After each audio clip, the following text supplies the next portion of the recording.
You're on the couch, tripping with Dr. Pete. When you get revved up and you get focused and you get intense in your focus, you become aggressive a bit, I think.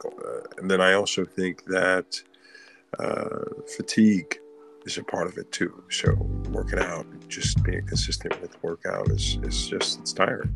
So you get a little cranky.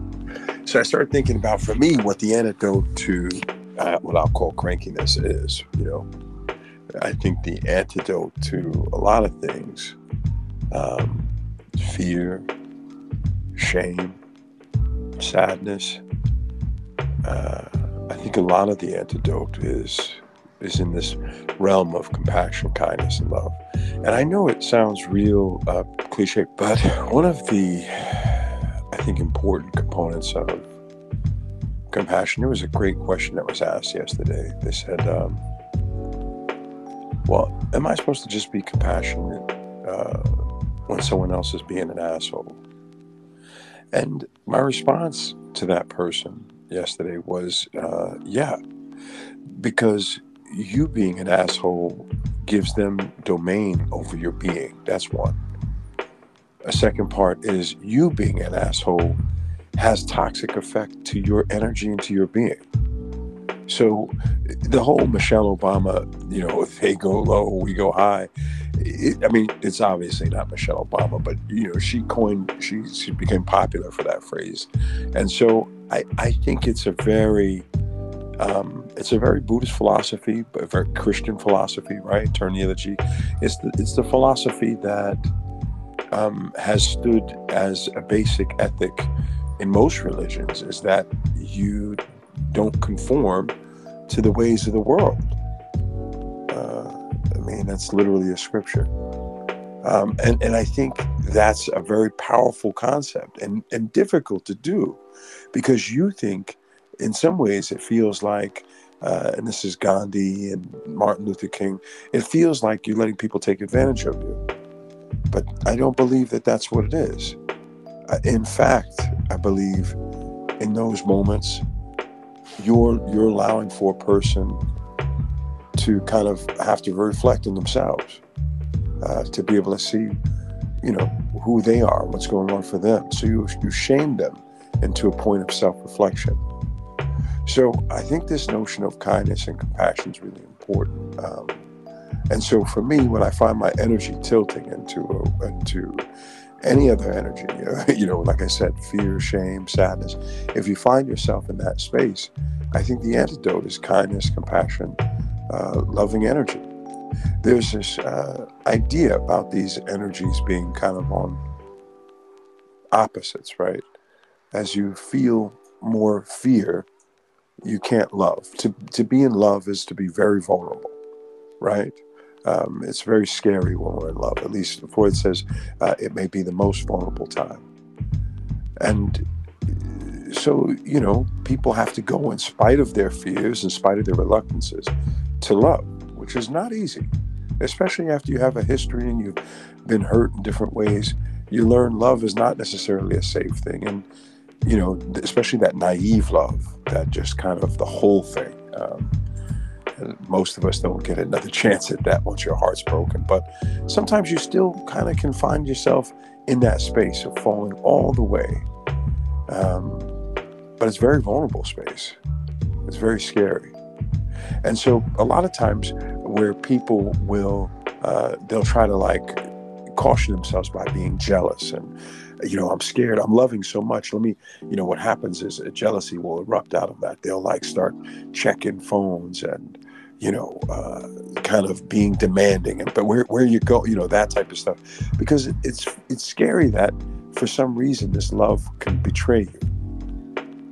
But even for that, for example, instead of getting jealous, when I feel a fear of losing love, if I feel like there's a potential for my love to be going in a different direction, instead of fearing and then loving less and then having them love you less because you're loving them less, I just love more. Listen, the heartbreak is if it's going to happen, it's inevitable. People fear heartbreak so much, like it's not, you can't recover, but you can. So I try not to fear it too much. I just say there's two types of energies. There's an energy that will ensure the heartbreak, which is coming out of the fear, jealousy, insecurity, and me being a lesser self. Or there's an energy that potentially could stave off the loss of love, and by adding love could renew or fulfill your partner in a way that brings them closer. It's probably the only thing that will ensure your partner is to kind of love them more, even if it means a conversation about what they need, rather than acting out of fear.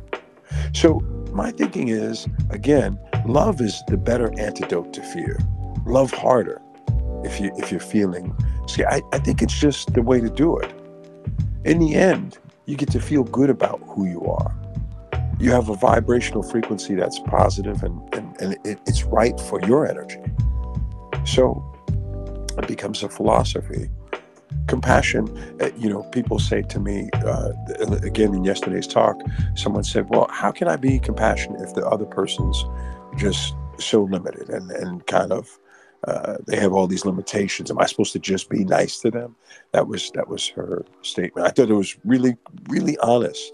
And she said she's trying to listen to this notion of compassion. And she really does want to try it on. You see, I think of it, the best thing to do in that case, because I was thinking a lot about that question yesterday, is start with yourself. I say this all the time, like we're selfish beings. It's just the nature of our makeup for survival. Yes, we could be giving and go against our nature, and then we feel really good about ourselves. We could build a whole identity about going against our selfish nature, which is important and good. But in reality, so the best thing to do in a case when something's difficult is apply to your own selfish nature. So you have to see compassion as something that benefits you. So start with you. You think about yourself like a sponge. You can't clean a surface or absorb new material with a dirty old full sponge, right? So you want to make sure you're in good space. And you want to attend to you and clear your energy. Make sure that you're in a right space first. Applying self-compassion probably could be one of the most healing energies towards yourself. And now people say, how do you do this, right? Like, how do you apply self-compassion? Well, we understand compassion, like we talked about yesterday, to have two parts. One is to be able to identify pain, right? So where are the pain points in you?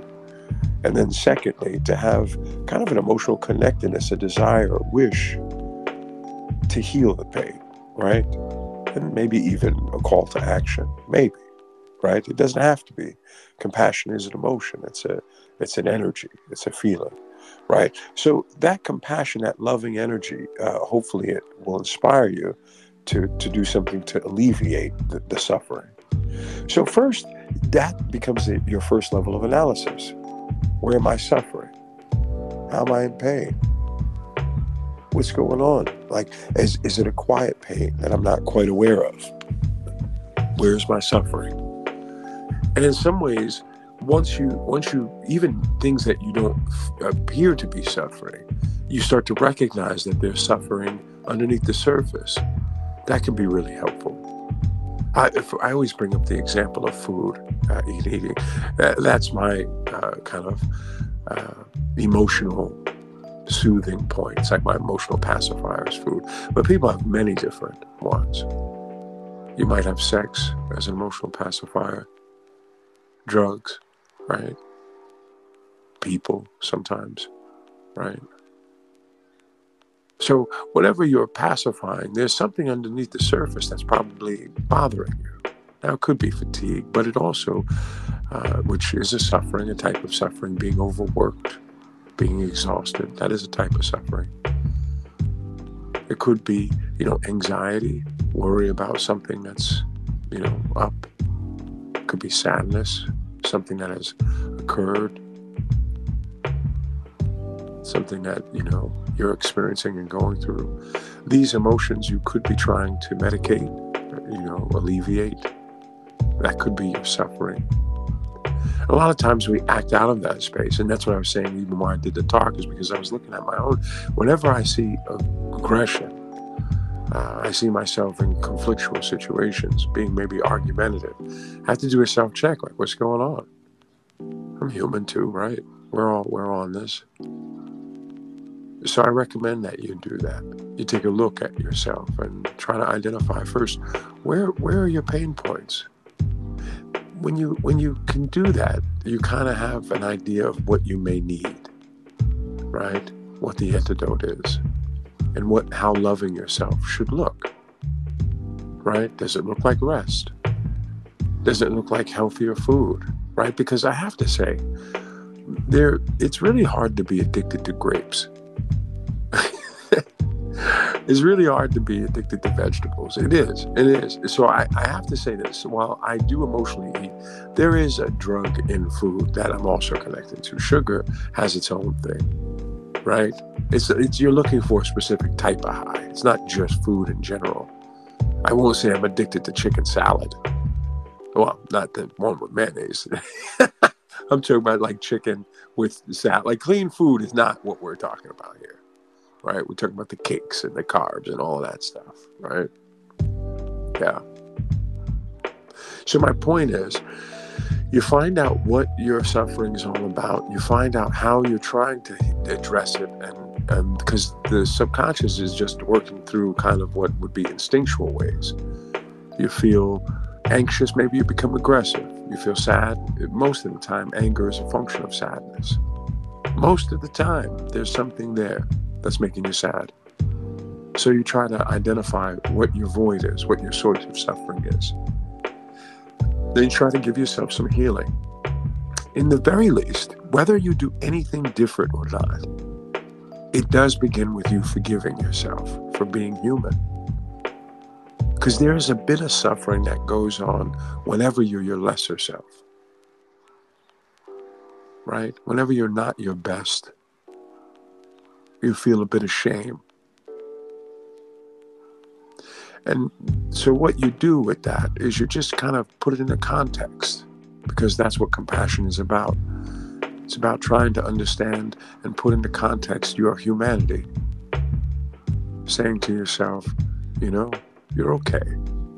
It makes sense that you're struggling in this way. Give yourself a break. Here's what's really going on.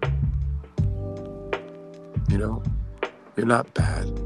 You're trying. That compassionate energy.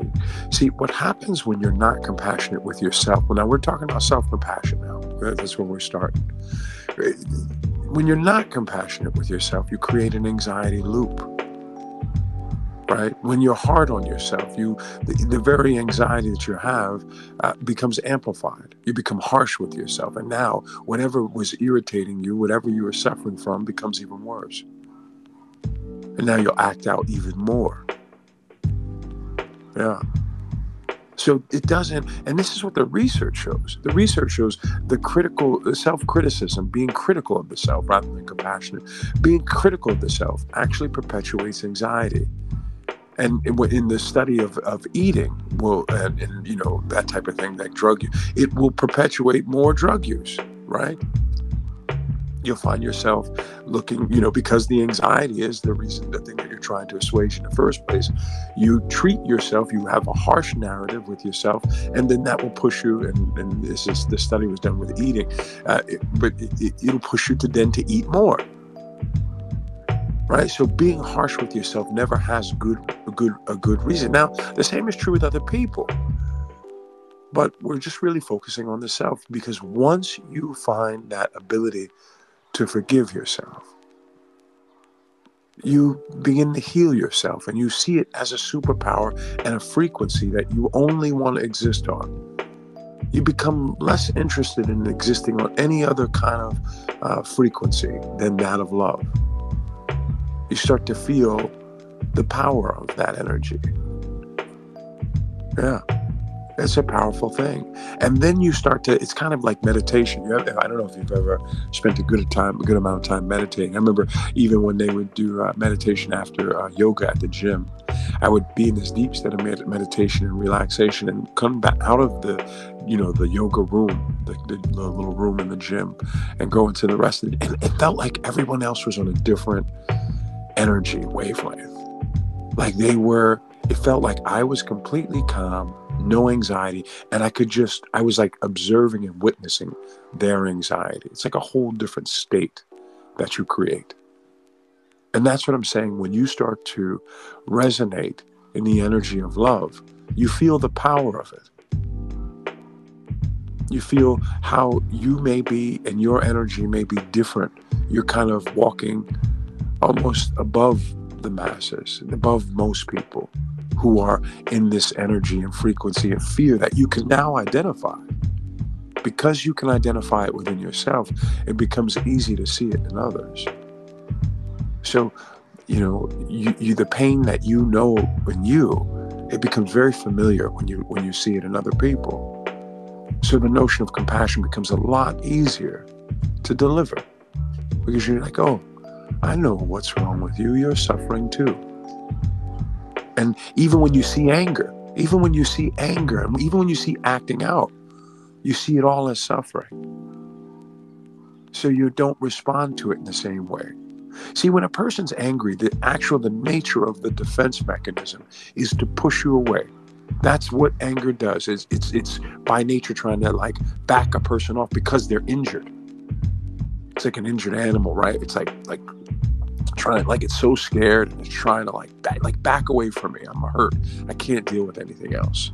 But we don't see the hurt. All we see is the negative energy. And we're like, well, fuck you too then, right? And that's exactly what perpetuates that person's sadness and their pain, their anger.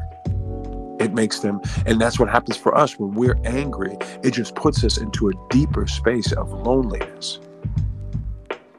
It just enhances our suffering. So it's just it's not a useful tool. It feels useful. It feels powerful. Especially when you're powerless, when you're feeling depressed and you're feeling like there's no point in it, you don't even have the energy. Anger feels like a useful tool. Back up, right? Yeah. But it's just, what we know is it's not really effective.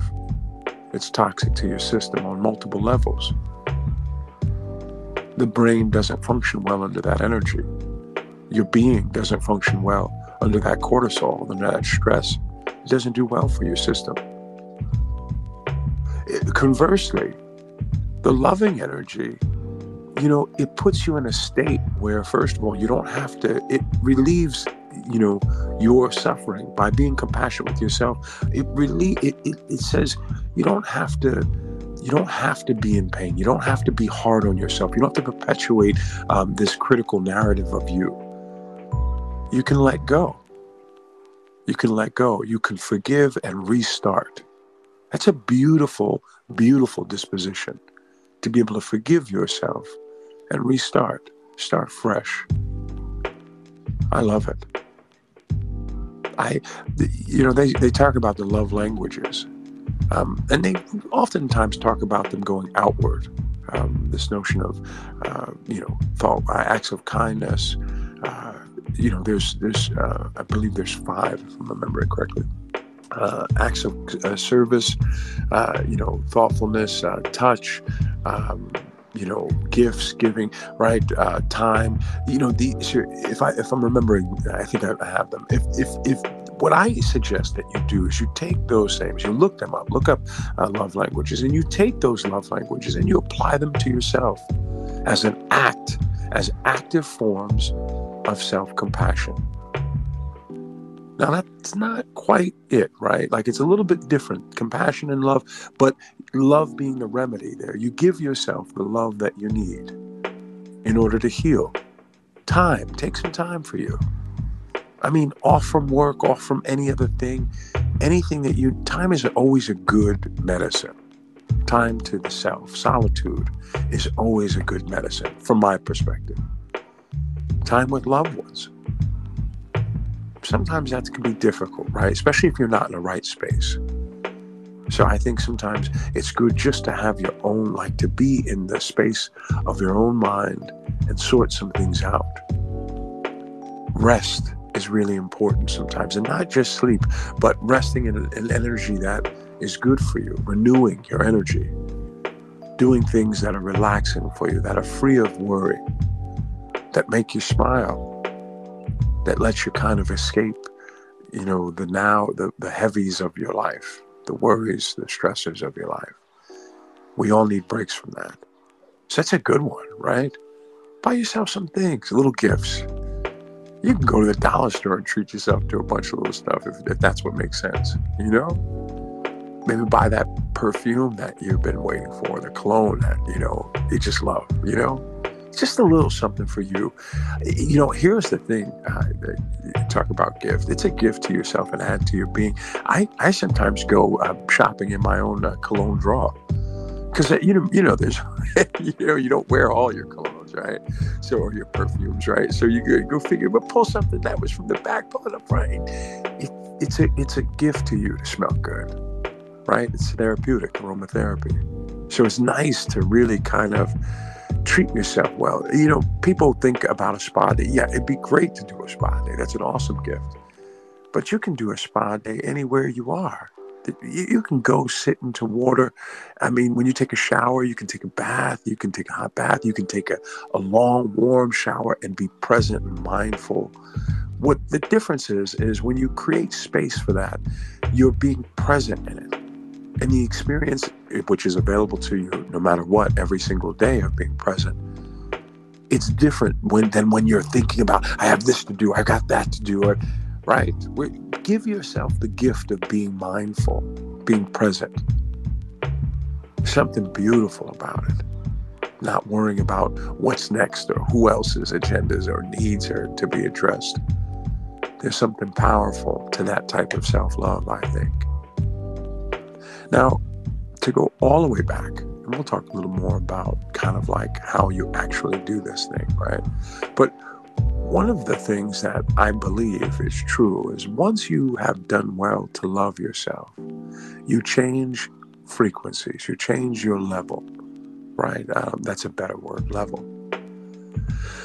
And so as you're resonating at a higher level, right? As you're resonating at a higher level, I believe that you start to see other people's stuff differently.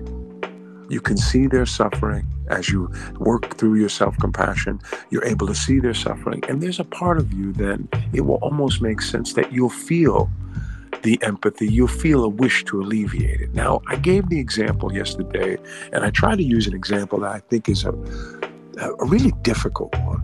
Sometimes when we meet people who are racist, they evoke such anger in us. For me, they do.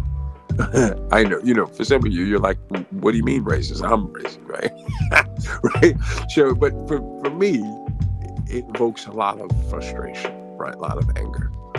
And so there was a point where I had to do some kind of soul searching for myself and recognize this wasn't healthy for me to be in this space, especially in the Trump era. There was so much racial tension and anger and hatred and negative energy towards Black people from white people. And I was finding myself kind of catching, like it was contagious. I was feeling an increase of anger within myself to a point where I just said, it doesn't work for me. I can't load up on this type of stuff. I can't be a good therapist.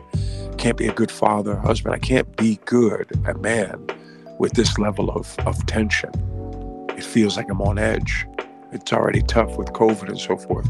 And so the loving, antidote, the compassion antidote became my philosophy. It became where I worked from. And once I did, what I did is I looked at the white, the supremacists, those racist folks, right, who were like really kind of like trumpeting the wrong parts of Trump, right, like the worst parts, like make America great, which is like all that bullshit, right, but with the intention to kind of say that like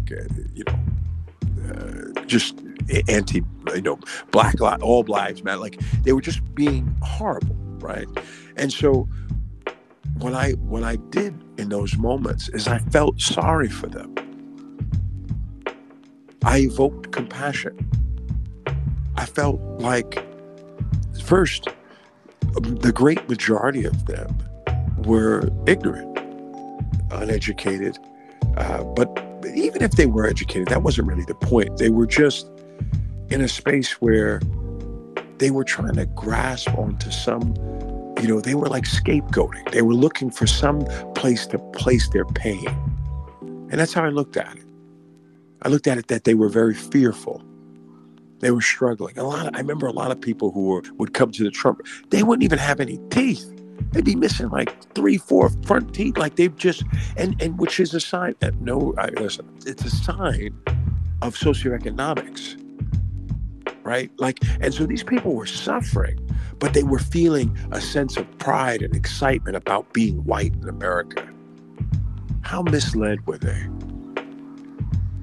How limited were they? That's all I could think of. And so instead of being upset with them, and angry with them, I felt sorry for them. That their identity, their sense of self-esteem was based on something that doesn't even really exist. Race is just a social construction that they're taking so much pride from for no real reason and suffering as a result of it. Being distracted and confused by narratives and rhetoric. And they're just soaking it right in. And I felt bad for them. And so when they would meet me with that energy, even interpersonally, one-on-one, when they'd meet with me with the energy of anger, I just would kind of meet it with kind of like a kind patience. And people would say, how do you do that? I said, because they're suffering and I see it that way. Whenever I could. Sometimes, I'm human. I may get caught on the hook. But as soon as you see them suffering that way, you could almost see that stuff melt away from them. They can feel your loving energy. And it's, I gotta tell you, almost undeniable. I've never seen a problem resolve through war. I've never seen it. Now, somebody might get beat up or eliminated, right? That's how a problem can be eliminated. But there's no real resolve. There's no win-win in war. But we're so prepared to go to war. We're so prepared to fight for peace. And I just don't know if that makes sense to me. I think if you really want peace, if you really want to change a person, I do believe that compassion is the answer. How different would we be? How much more would we accept the differences between us? We would. And I think ultimately, when you take on this disposition, I think you shame others into self-reflection. And that makes it a power. That makes compassion, loving energy, and kindness a power. It's a powerful disposition. And think about the grace that you display. First, compassion is how they describe God, describe God's energy. Compassionate, kind, right? So you take this energy of God and you use it to, you think about it, even in the narrative of Christ, right? The story of Christ. He died without protest, without violence. He died as a martyr. And while we, all fear death, and many of us say, well, I don't want to die but think about how powerful his death was. If he didn't die, he would not have been the martyr. He would not have been the same story. How powerful of a story is it to die in peace for it just having been a messenger of love? So it doesn't mean that you won't be without crucifixion. It doesn't mean that. People might have that energy towards you. But boy, do you get to have a certain disposition. I don't fear maintaining that disposition and allowing for others to reflect on themselves. I don't fear it. I'm strong enough to love, to stand strong in compassion. I believe it. And I believe it's the compassion that provides that strength. Yeah. I'm curious. I mean, no one's left any bubbles today. I want to thank you guys for hanging out with me. This has been great. I'm headed into, hey, wait a minute. I just looked at the screen here. You got some, wait a minute. Let me bring up one of my favorite people here and see if, what's up, you guys? So this has been a talk today about compassion and kindness. We've been talking about it. Yesterday, we had a bunch of people in. Hey, how you doing? Hey. Hello. Hey. Hello. How you doing? I'm doing good, and you? I'm doing good. So I got you here on your live. You know that, right? Okay, now I know. Yeah, you're on the podcast. Here you are. Yeah, I called you up onto the thing. You took it on the podcast. You were in the audience, so I took you up here. Oh, because you're on the stage now.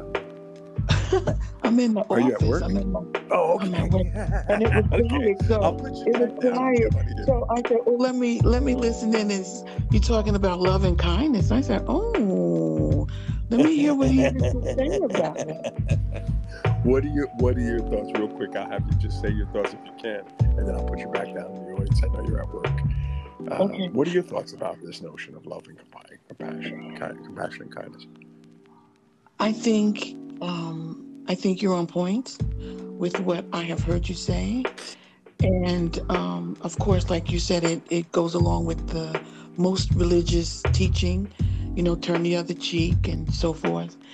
And as you were talking, I was just thinking about some of the issues I faced in my own life, not really consciously choosing love because of what you were talking about.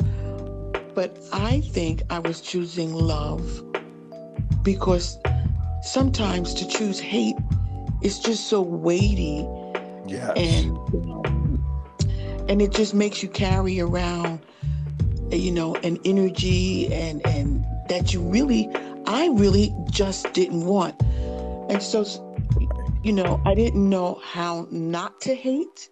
I just knew that I didn't want to be in that dynamic that you hate me, I hate you back. I just didn't want that. So what I would do in my naivete would just avoid the hate. Yeah. It's not bad. No, it's not bad, but I think as I grew, as you have known me over the years, I think now I make a conscious choice, not just to avoid hate, but just to not return it, and because sometimes it's hard when people are treating you badly. Right. It's hard not to return that. So you know what I mean? So I just I find myself just not connecting into it. And if I have to deal with this hateful person, I just deal with them from the understanding that I have about life. Right. Yeah. I think what you said is powerful because even the avoidance part, right? It just defers resolve. It puts the problem in a corner of your psyche, but you're still carrying it. Right. It's not necessarily a bad thing, right? It's not as bad as confrontation, right? But it doesn't have a resolving nature to it at all. Yeah. I think when you what happens, and I think this is a really important framework, and I know you got to go back to work. I thank you for coming up. Did you have anything else? Did you want to add before I put you back down? Because I know you. I don't want to hold you while you're at work. Oh no, I'm okay. I'm okay. The office is quiet, but the other thing you said that's kind of touched me is what you feel when you function in that lower self. You feel a bit of shame. Yeah. And I had an experience recently. I think I told you about it, where I had confrontation with black police officers, and their treatment of me I thought was mean. We didn't talk about that? No. And I felt personally offended, right? And in that interaction, I felt anger and I wanted to respond, right? And I let him do what he was doing, and I let that feeling pass for me. Right. And then I remembered what my focus was and what I was trying to accomplish, and I went back to that. And when I left that confrontation and I was thinking about it, I felt they treated me that way because I was older. Yeah. And that was like the first time I really felt like really disrespected, as an older person, that I wasn't held in esteem as an older Black woman, and that hurt me. It really did hurt me that these Black men who were not like 20 or 30, they were older themselves, you know what I mean? Right. Right. But they felt that because of their power, they could condescend to me, and it made me angry, and I just, let them do their thing, like felt all the feelings and everything. And then I just didn't act out of my own feeling of anger and stuff. I can't say that I acted out of compassion and kindness, but I didn't react from my anger. Yeah. And my It's a very difficult thing. I think the way that I employ it, the way I pull it up pretty quickly, is I try to immediately see them as hurting, them as limitation. I look at their suffering, and then their suffering puts me in a position. The fact that I can see it, I'm not responding to that surface reaction.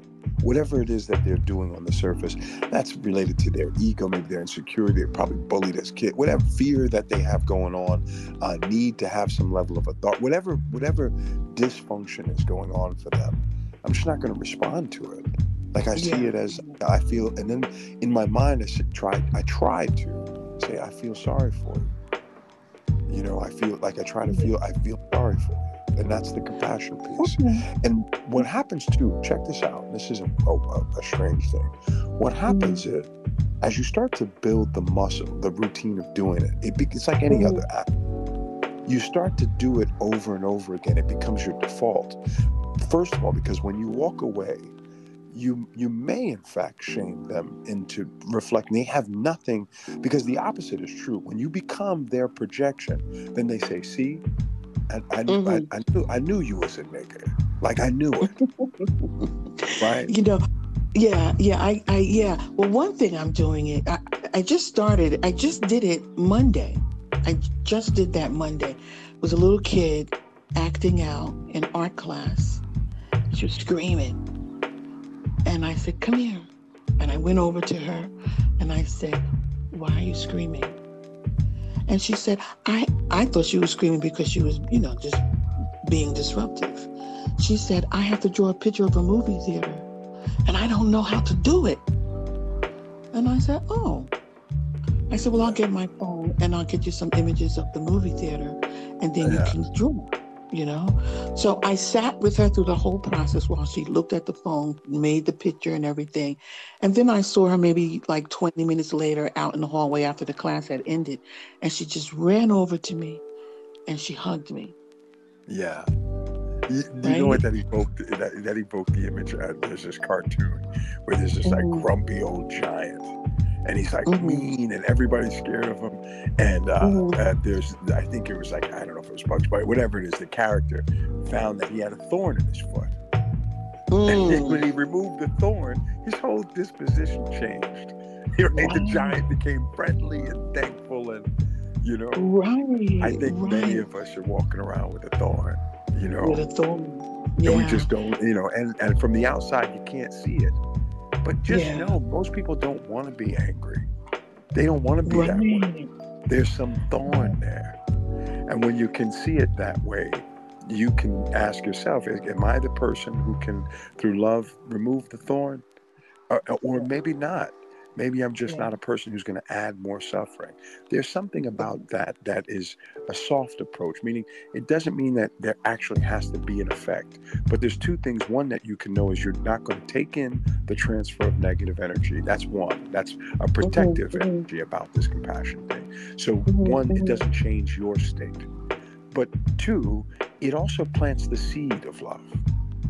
We don't know exactly where that will go. We don't know if it will remove Yeah. the thorn, but it plants the seed of self-reflection. The seed. Absolutely. It Yes. it gives them such Absolutely. a different experience that they have Mm-hmm. no choice Mm-hmm. but to say, "What's going on here? Alexa, stop." Mm-hmm. That's my little reminder that it's about time for me to get off here. I gotta go to the Oh, gym, so okay. I'm going to the gym pretty regularly. Yeah. I know that's right. I know It's that's right. such a good I, talk.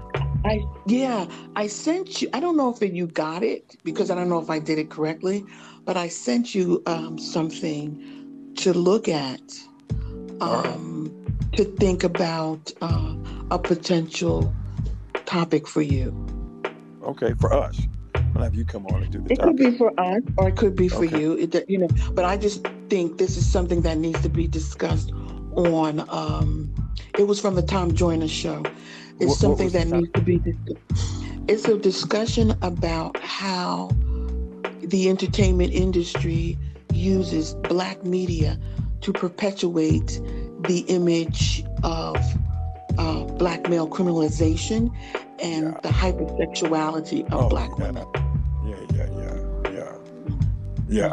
Hypersexuality of Black people. The Of Black objectification. people. Yeah. Yes, yeah, Yeah. Yeah. yeah, yeah. And I was Yeah. like, yeah, this needs to come out of the closet. It's in the closet. It needs to I come don't out. know. I've been talking about that for years. Nobody cares. Nobody It's cares. crazy. I'm with you. It's a I beautiful topic. And know. nobody I cares. I've been know. talking about that. I've been trying to Okay. get people off of rap music and at least to look at the nature of rap music and the music industry and all of that. It's been a big discussion, but people get very defensive around the things that, Why? well, because it's like you want to take away something that makes them happy in a world of many things that don't. And rap and the So it music, makes the you way it's happy for packaged, some. It makes you happy to it's hear not music real about, happiness. It's like eating junk food. It's that type of you happy. know. And the thing about it is, people are just going on and on about, Will Smith smacking Chris Rock, but you entertain yourself with about Black men killing Black men all the time. All the time. All the time. And aggression is constantly is probably aggression and violence is probably the number one theme in most most rap. You know what I'm saying? Most Yes. hip hop is Yeah. talked about. Yeah. Ultimately, if it's not about getting high, if it's not about that's another domain. That's really the drugs, violence, crime. Whether it's perpetuation of materialism. These are themes that are huge, and we could do a talk on it. I'm here for it. All things for us. I'm here for it. Okay. Okay. So, yeah. So, I'll listen, Di. Thanks for coming up. I appreciate it. I'm gonna put you down and I'm gonna close my Oh, show. Love you, Di. okay. I'll talk to you I soon. All right. love you more. All All right. right. So, Okay. take care. Hey, so I want to thank. That's one of my favorite people in the world. So I'll tell you. As I close this show, I want you all to meditate today and ask yourself, how can I vibrate higher? Meditation will help you because it'll put just a little bit of space between you and your reactions.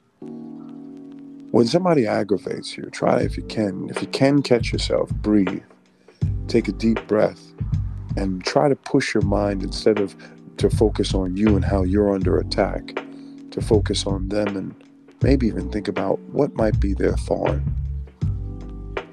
What might be the thorn in the sole of their shoe? What's the pebble in the stone in their shoe that has them walking this way? Something's up. It's not about you. Man, can I tell you one of the most powerful things that I have come across in my interaction with people is the ability to be able to say, when people's stuff comes up to the surface, to not take it personal. It's not about me. It's not about me. It's about them. Say that to yourself. This ain't about me. It's about you. This is a you issue that I just refuse to take on. It's so powerful. Now that is, again, applying to the selfish nature of our being. Like, I want to go ahead and say, be compassionate because it's a superpower. Be compassionate because it can be weaponized, meaning it can reduce the limitation of others. Be compassionate because it's for you. It's a healing energy. The brain loves it. Research shows people cope better. They deal with depression better if they're compassionate. Their function overall better. The amygdala distress levels are lessened. Compassion on every level is a healing energy for you, and you become a healing, a healing force in your community and in the world. And if more of us, you ever hear of the butterfly effect, if all of us take on this disposition as compassion warriors, if you will, there's a different energy that will resonate outward. People are made to reflect when you come across the energy of love. When you're loved, it's powerful. And just a lot of people, I'm telling you, they spend most of their time not being well loved. And as a function of it, what we see is the function of not being well loved. The addictions that we have, the addictions that people have, they're a function of looking for love in places that love doesn't exist. It's this lack of love that's our society and our community, our world is bereft of the energy. It's not, it just doesn't, there's love there, and we look, but most of our day-to-day, is we're under tyrannical force. Now, what I mean by that is you rent your being every day. You rent your being so you can make money. And typically, the demand is so high. We want to call that oppressive, the demands at your workspace. Now, they try to insert ways to make it okay. Sometimes they got comfy couches maybe at your work, but they're still demanding everything you got. It's oppressive. Most of life is that way, and you make a bit of money, enough money just to make it and so the demands of and now they've even raised the price of cost of living.